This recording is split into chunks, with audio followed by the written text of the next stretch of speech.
Hello and welcome to the election transmission. I'm Farooq Pitafi. You were just watching Bilawal Bhutto Zardari addressing an election rally in Sahiwal. So that is that, but we are going to talk about election process, especially in Balochistan. And today we are also going to talk about the importance of health sector and how much we spend on health. We are going to talk about these matters and for that we will be joined by various guests. The moment they join us, I'm going to introduce them. But let us first talk about Balochistan's election. You realize that the elections are less than 20 days away, and in that situation what we are expecting is a turnout that is going to be quite interesting.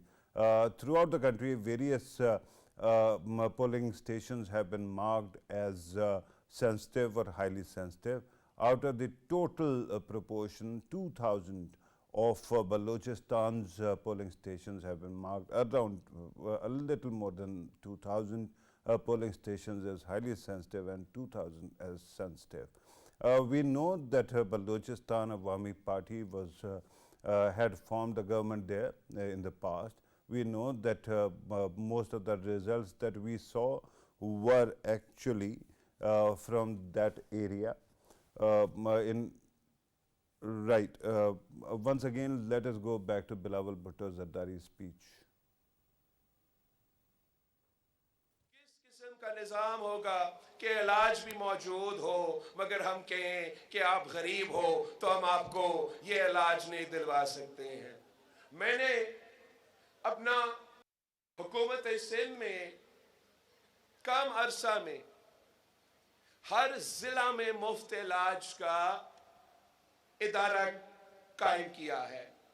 मेरा जो कराची में दिल का hospital, जहां हम दिल का इलाज करवाते हैं, 100% मुफ्त करवाते हैं, वो दुनिया का सबसे बड़ा हॉस्पिटल है और सालाना पूरी दुनिया में सबसे ज्यादा दिल का इलाज मेरा मुफ्त इलाज के हॉस्पिटल्स में होते हैं।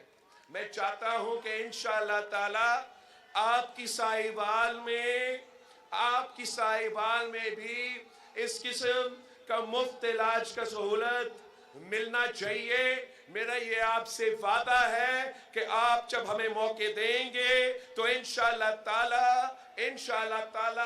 मैं ना सिर्फ यहाँ साहिवाल में मगर हर डिस्ट्रिक्ट में मुफ्त इलाज का हॉस्पिटल कायम करूंगा।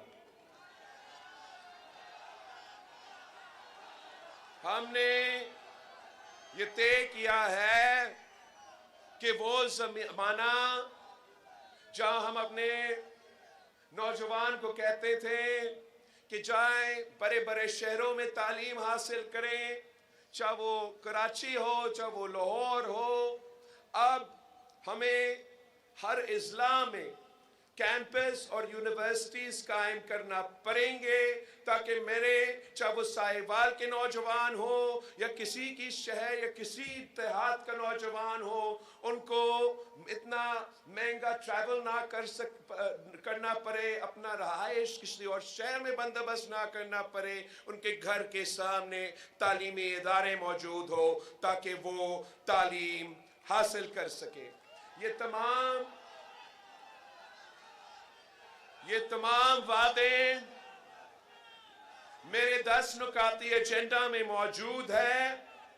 मेरा पाकिस्तान पीपल्स पार्टी के जियालों से दरख्वास्त है कि आपने गालिम गलोच का सियासत नहीं करना, आपने जाती दुश्मनी का सियासत नहीं करना, आपने किसी के खिलाफ गलत जबान इस्तेमाल नहीं करना।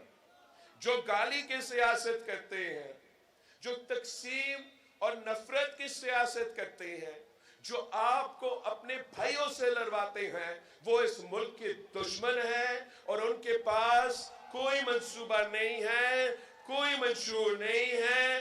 वो आपको लड़वा के ये इलेक्शन जीतना चाहते हैं। मैं अपना मंशूर के ताकत पे इलेक्शन जीतना चाहते हूं। आप मेरा मंशूर हाथ में लेके घर घर पहुंचे, साहिवाल के अवाम से बात करे, उनसे पूछे कि क्या वो ये पुराना सियासत से मुतमिन है या नहीं है, क्या वो नफरत और तकसीम की सियासत को दफन करना चाहते हैं, क्या वो सियासी इंतकाम को बंद करना चाहते हैं, क्या वो अपनी तरक्की का बंदोबस्त करना चाहते हैं। अगर हाँ तो उनको पाकिस्तान पीपल्स पार्टी को एक बार मौका देना पड़ेगा, 4 नहीं, मुझे एक बार चाहिए। इंशाअल्लाह ताला आप मुझे ये मौका देते हो तो मैं इस मुल्क के अवाम का किस्मत बदलूंगा, इस मुल्क का किस्मत बदलूंगा, पूरा मुल्क को एक करके तमाम मसाइल का मुकाबला करूंगा। आपने मेरा पैगाम पहुंचाना है यहाँ के अवाम, आपने दिन रात मेहनत करना है, सुस्ती का गुंजाइश नहीं है। 18 दिन रहते हैं तो वो तमाम दिन इस्तेमाल करे, मेरे बहनों के पास जाए, मेरे भाइयों के पास जाए, उनको बताएं कि ये 10 नुकाती एजेंडा बिलावल भुट्टो का वादा है आपसे, हम अपने वादे पे अमल दरामद करते हैं, हम पीछे नहीं हटते। अगर आपने अपना किस्मत बदलना है, अगर आपने इस पुरानी सियासत को दफन करना है तो आए एक नया सोच को चुने, जिससे हमने एक नए सियासत की रवायत शुरू करें, जिस पे हम सिर्फ अवाम की खिदमत करें, गरीब की खिदमत करें, किसान, मजदूर और नौजवान की खिदमत करें। अगर हम ये काम करते हैं तो 10 साल के अंदर ही अंदर हम इस मुल्क की किस्मत बदल सकते हैं। इस इलेक्शन में अब सिर्फ 2 जमातें रहते हैं। आपने अगर इंतकाम की सियासत चाहिए, अगर पुराना सियासत चाहिए तो जाए शेर पे मोहर लगाए, लेकिन अगर आपने अपना किस्मत तब्दील करना है, अगर आपने एक नया सोच चुनना है, अगर आप समझते हो कि पाकिस्तान को नई क़ियादत की जरूरत है, अगर आप समझते हो कि पाकिस्तान के पुराने सियासत करने वालों को घर बैठना चाहिए, तो फिर इस तीर पे मोहर लगा दे, तीर पे थप्पा लगा दे। ये तीर शहीद मोहतरमा बेनजीर भुट्टो की तीर है। मैं शहीद मोहतरमा बेनजीर भुट्टो की नामुकम्मल मिशन को मुकम्मल करना चाहता हूं। आए तीर पर थप्पा लगाए, पाकिस्तान पीपल्स पार्टी को जितवाए। इंशाअल्लाह ताला हम मिलके कायदे अवाम और शहीद मोहतरमा बेनजीर भुट्टो के नामुकम्मल मिशन को साथ मिलके मुकम्मल कर देंगे। जिए Bhutto.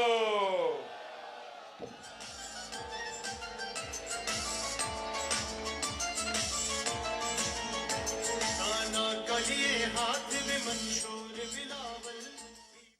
Welcome back. You were watching Bilawal Bhutto Zardari, Chairman Pakistan People's Party's election rally in Sahiwal.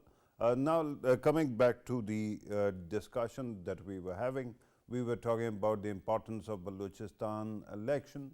Balochistan, by territory views, is the largest province in the country. It is more than 50% of Pakistan's land mass.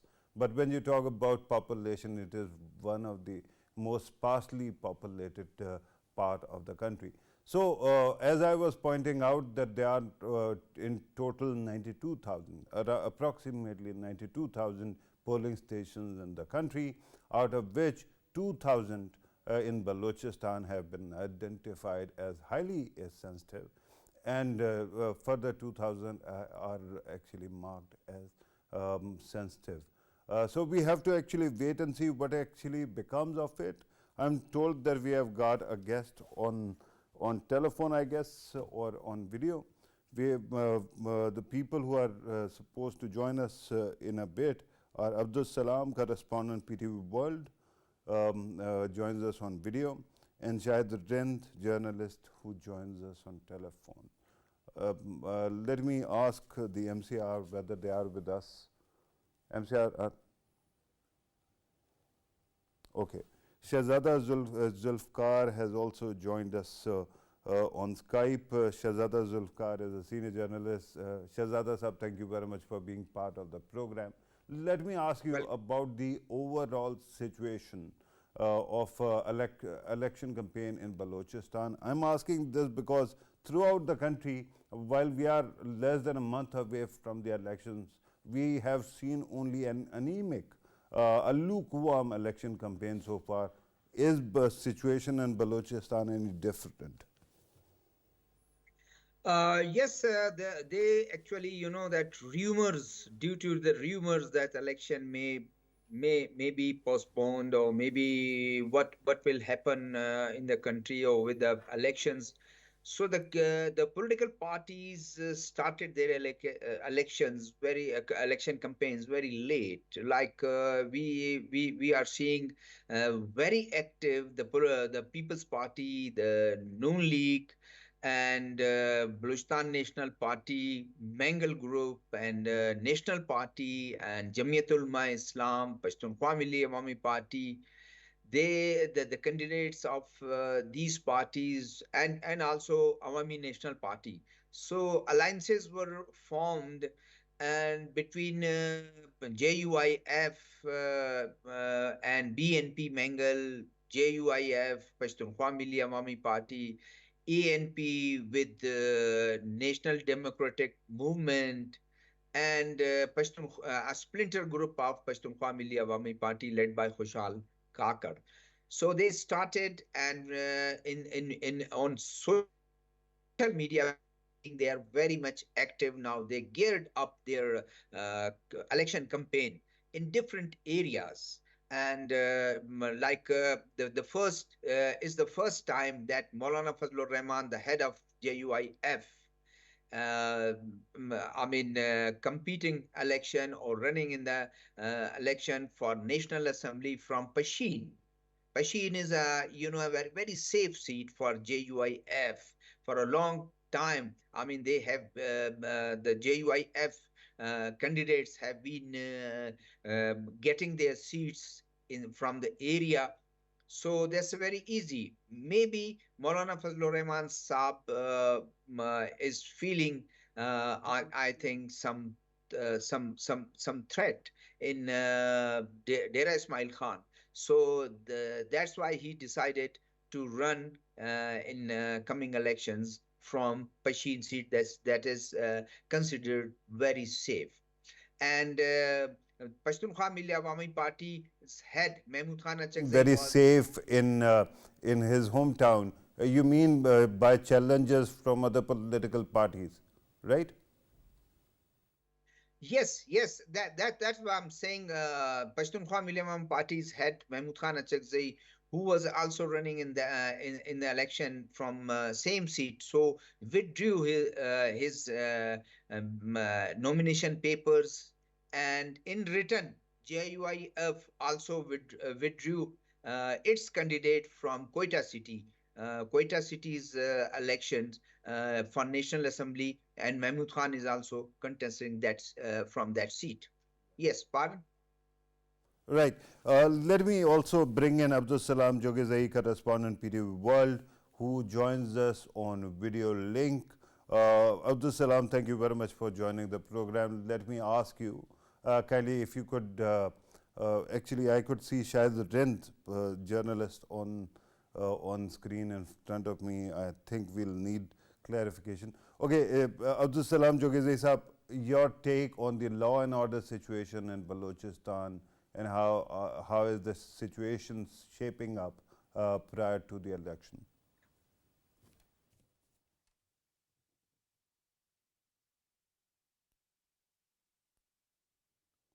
Right. Shahzada Zulfikar Sahab, let us also talk about law and order situation in the province.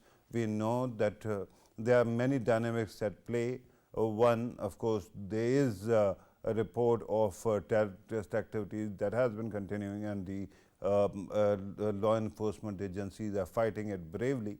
But on the other side, we saw this skirmish with Balochistan, with Iran as well. So your take on law and order situation in Balochistan?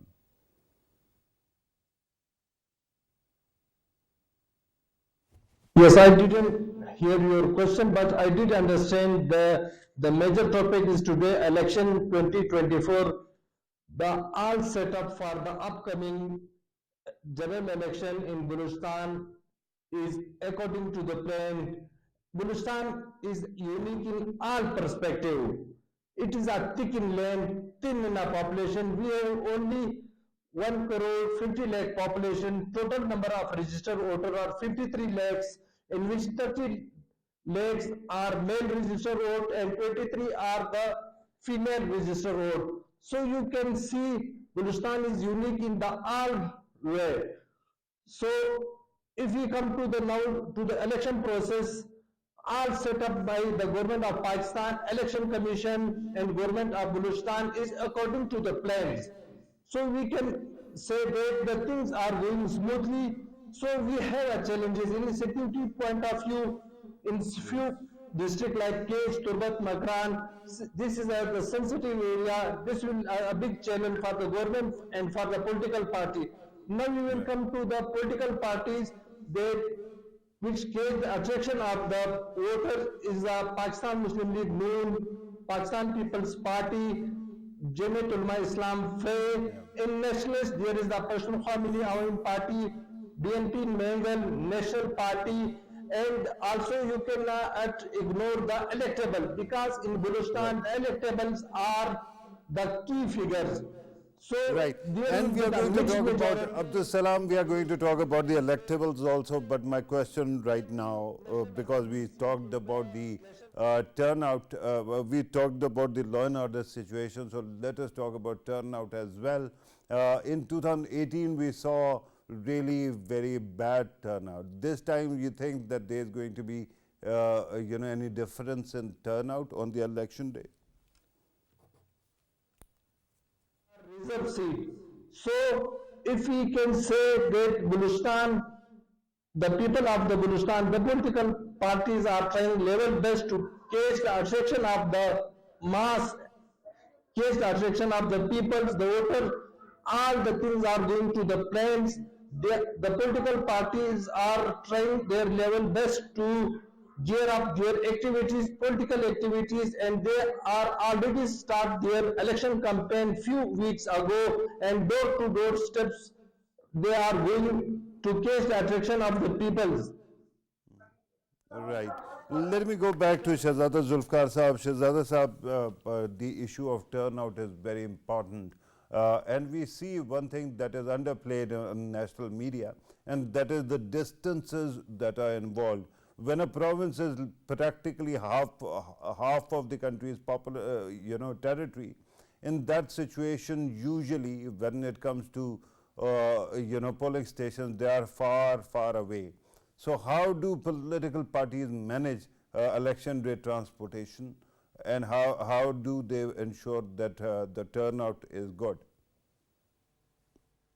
I think if you see the election results of 2013, that was, I mean, very low turnout. And when you are quoting the 2018 to 2018 is considerably better, the results.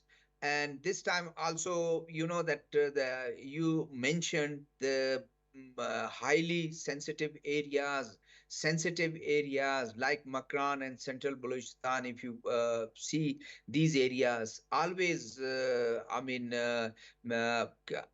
problem for the government and during elections. In the eastern side, if you that is a little bit better, except Kolu and Dera Bukti. And if you come to northern areas like Pashin, like Kil Abdullah, like Job or Lolai, that's a better.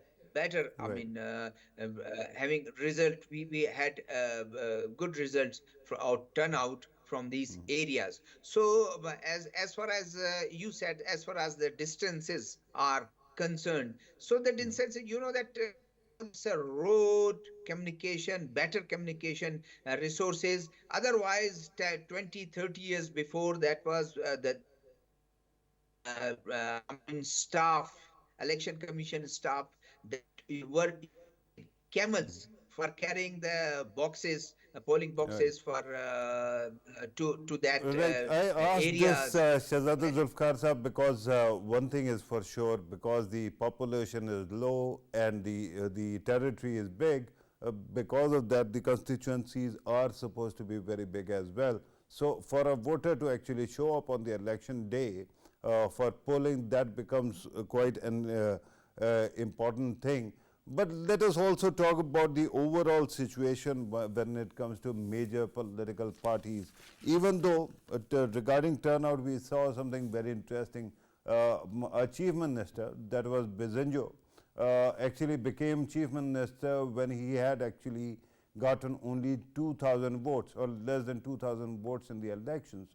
So the turnout is a concern, but we have seen that various important electables seem to have joined PMLN, and some might have actually hitched their wagon with People's Party. Could you actually brief us on that, and how important is that? Actually, that the Bap Party Shahzada was, Zulfikar Sahab. that if you see yes, yes, if you see the result of 2018, some 19 MPs have been elected on the ticket of Bap, and five they got five reserve seats of women and minorities.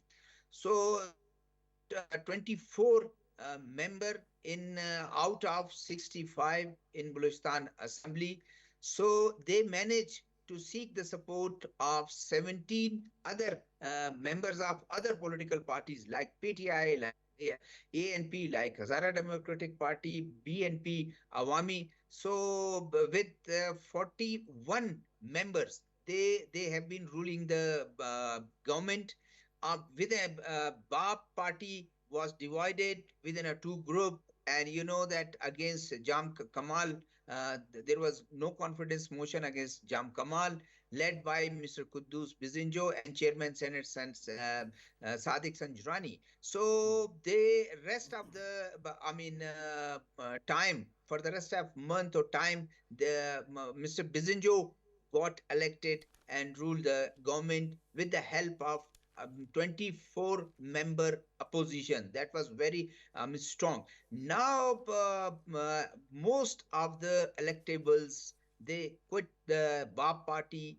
Some of them went to majority, rather majority of them joined PMLN, and rest joined Pakistan People's Party. So now there is a competition. They are side by side in that run, the People's Party and Noon League, and let's see who is going to get more and more seat and lead a coalition in the province. Yes. Right. When people like Jam Kamal Khan actually joined PMLN, was there any reaction from the local leadership of PMLN or not at all? I mean, there is, that in big party, mainstream political parties, there is always tussle and leg pulling. It's not first time. Yes, the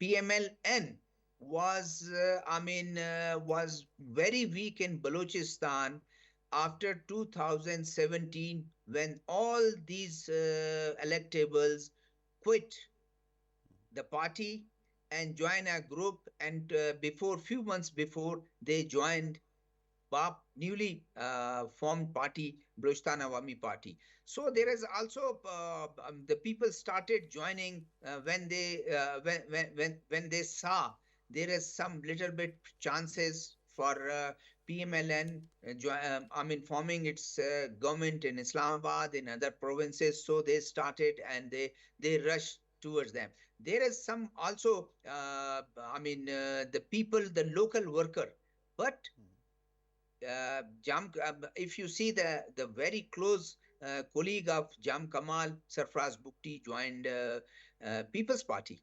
Right. And now, if you see, we see the Sarfraz Bukti, Jam Kamal, Nawabzada Gazain Mari, who is running independently in election from Kolu, but the People's Party claims that after his election, he'll join People's Party. So he would be the candidate for the Chief Minister office. Jam Kamal, Sarfraz Bukti, Nawab Sanaullah Zairi, who is already in People's Party. So these are the situation, and always Baluchistan is having always having a coalition government because Right. And the that is important, Baluchistan. Shahzada Saab. Allow me to actually go back to Abdul Salam. Abdul Salam Saab, since we are talking about BAP or Balochistan Awami Party also, it seems that the party is balkanizing. Could you actually help us understand why is it that all political parties seem to be shopping their candidates from within Balochistan Awami Party, and why is it that this party is not holding its own fort?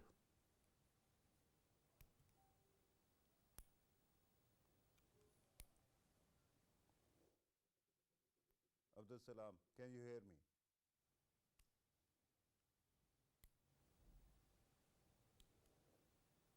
Right, there seems to be some communication delay or some technical problem. Let me go back to Shahzada Zulfikar Saab. Sir, the same question to you.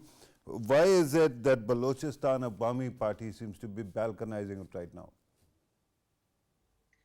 Because you know that electables, this is the traditional. Yeah, these electables switch or change their loyalties in favor of those political parties which they think will become major political parties of the country in general elections and will uh, form its own government. So that's why they change their and.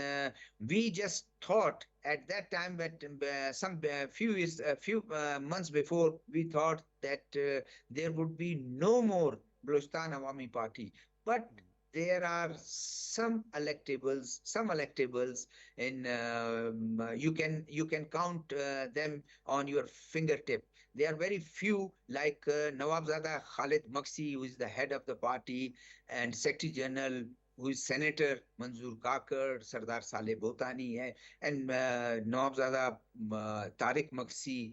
Very few you can count. Otherwise, they all went in a search of, that they think that People's Party or Noon League will succeed to form government in Islamabad or in Balochistan. So they will immediately. That's why they joined to serve their own interests. So this is the, I think, dilemma in Balochistan.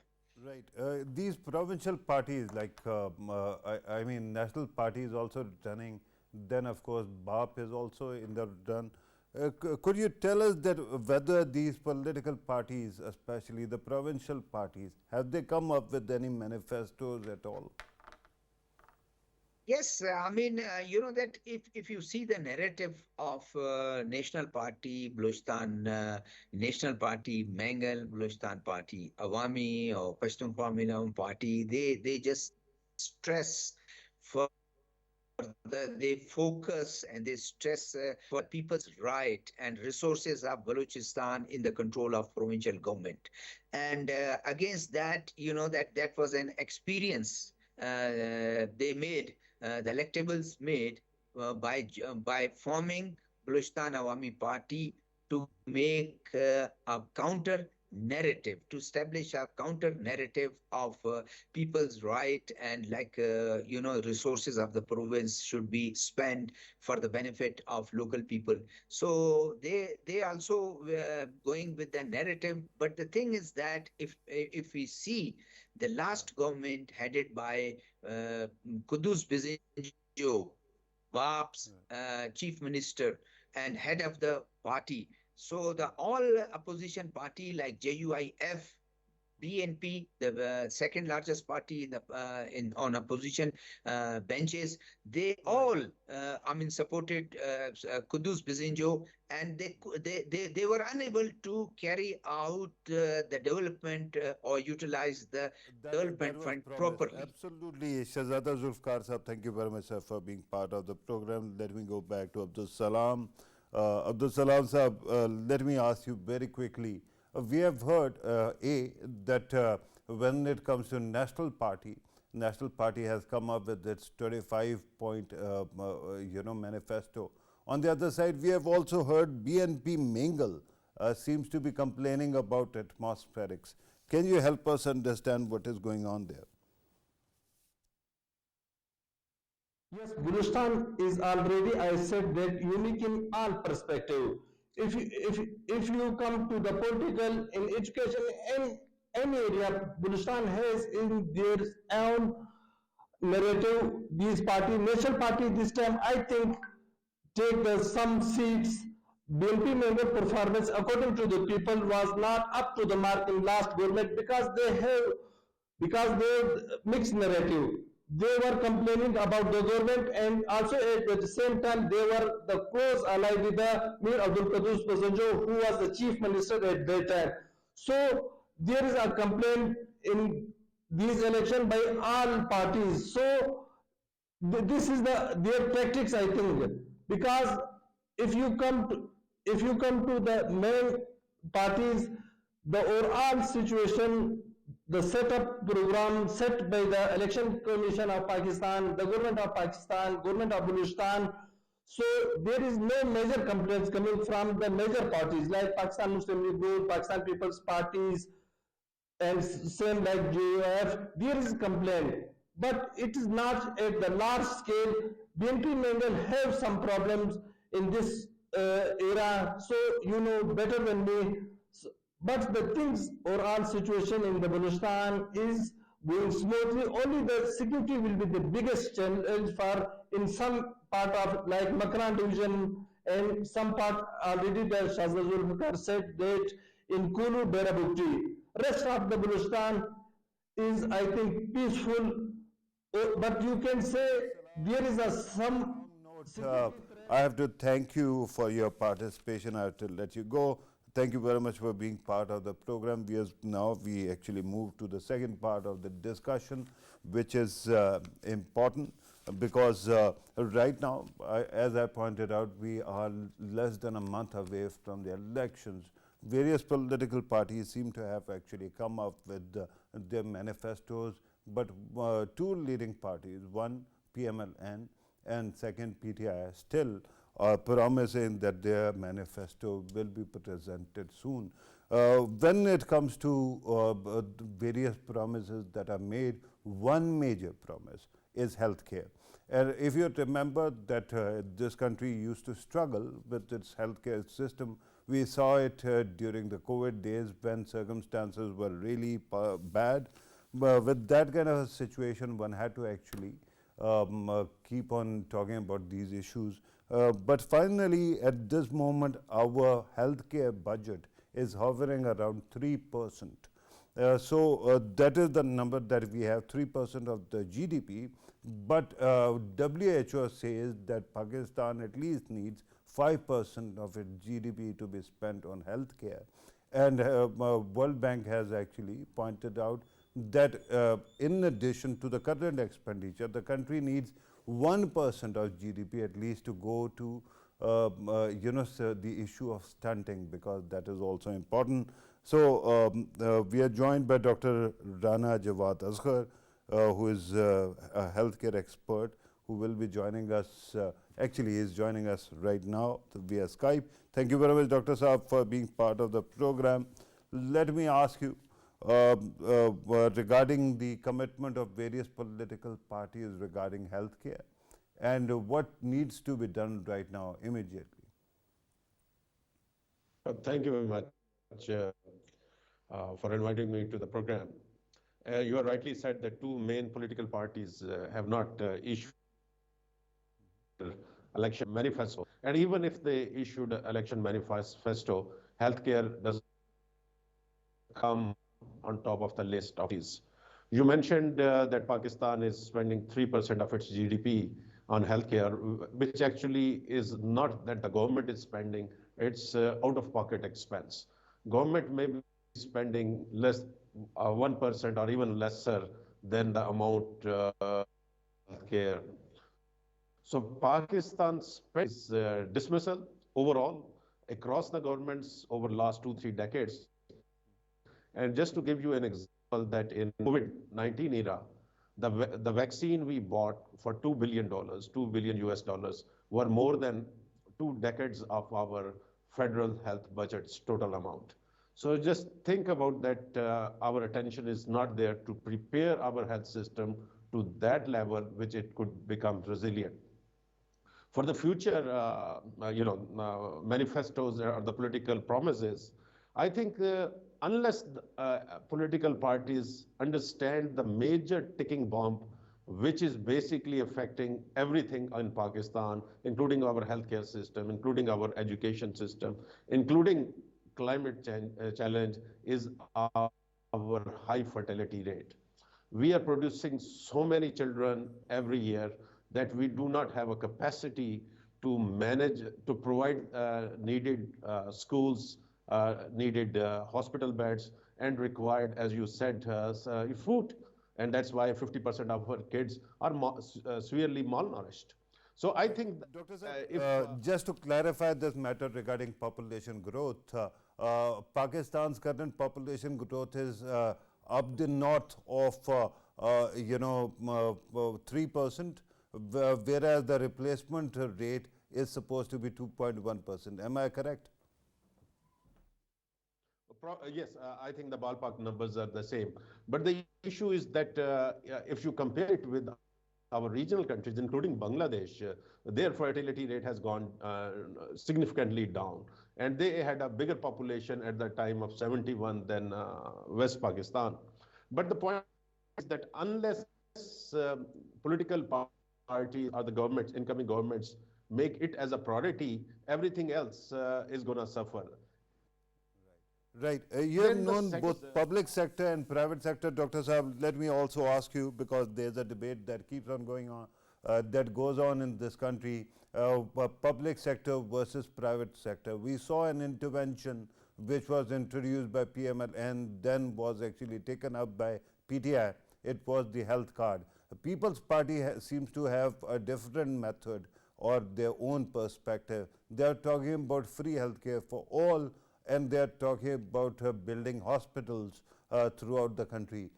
Which one is a saner approach when it comes to curing Pakistan's ills?